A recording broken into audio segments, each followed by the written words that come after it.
খুব সাদাসিধা আর ভালো মানুষ ছিলাম আমি।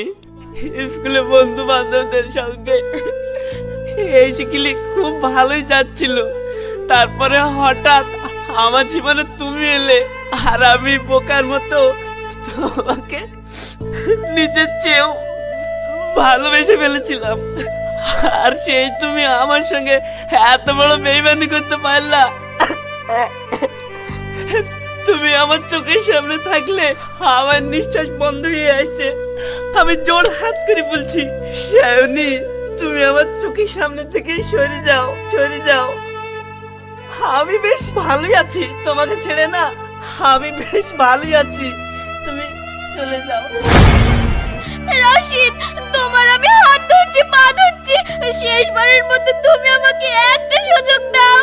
জানিস, যখনই চোখ বন্ধ করি না